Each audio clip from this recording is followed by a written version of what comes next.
Hello you beautiful people, it's Tooth here, Tooth Decay. Smash that subscribe button folks, really helps out. So today we are in Lanzarote and we walked from Puerto del Carmen all the way round through the East Ends to Playa de los Pocillos.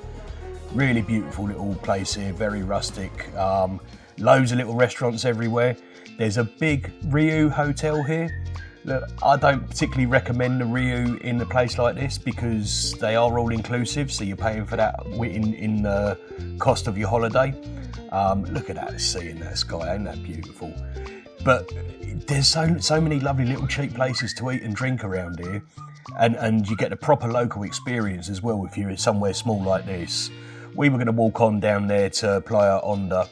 We're meeting friends for lunch in Playa Honda, so that was the plan. We didn't actually get further than Pocillos. We were going to walk through Matagorda and then on.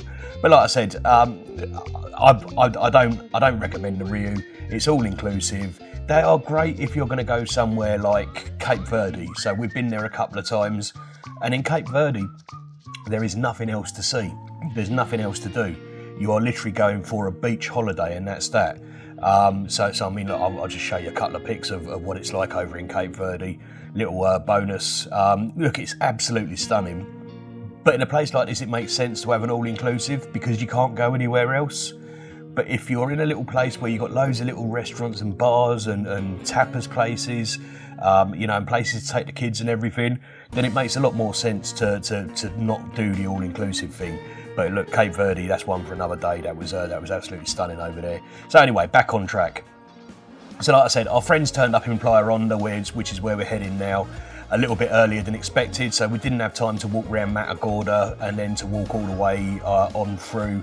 So we ended up coming to Playa Honda in a cab from Playa de los Pocillos. The cab was about 12, 13 euro or something. So not the end of the world. We would have loved to have done the walk all the way there. Just couldn't do it. Our friends were going to sit down and eat lunch and we didn't want to be Billy No Mates eating lunch on our own at the end. So I just got a few bits of footage of Playa Honda itself. Again, this is a really small little fishing village. They don't really like a lot of the tourists, certainly not the tourists that you get in like Puerto del Carmen and other places in the Canaries, such as like Playa Ingles, Las Americas in Tenerife, and Mas Palomas, that sort of thing. It's not their vibe here.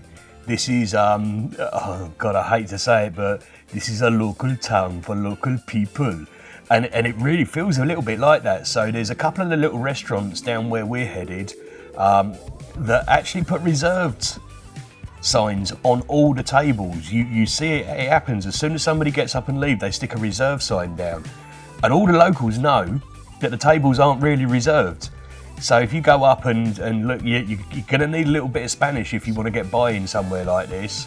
But if you go up and say, look, we're only going to be an hour, just wanted something quickly to eat, are all the tables reserved?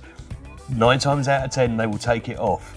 But if you go up with like sort of the Brits abroad lager lout mentality and you're giving it, oi oi, any chance of a table, mate? They ain't going to sit you down.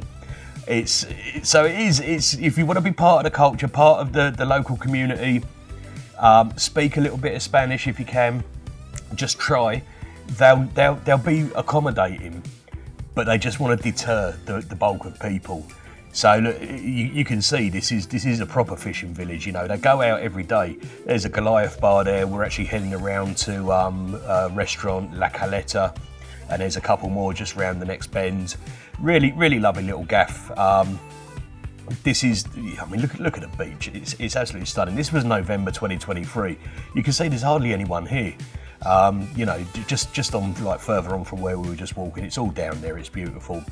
And then you got this place right on the edge by the airport. This is Casa Mercedes, it's called. You could just sit there and have a couple of beers and watch the planes taking off. I've got a jet coming in a minute. It's a little bit surreal because you got this really quiet environment and then you've just got jets taking off. Brilliant. Anyway, folks, we've got coming up Maldives and New Zealand next year, so plenty to stay informed of. Hit the subscribe button, please. Really helps us out. And until then, laters potatoes, off your pop.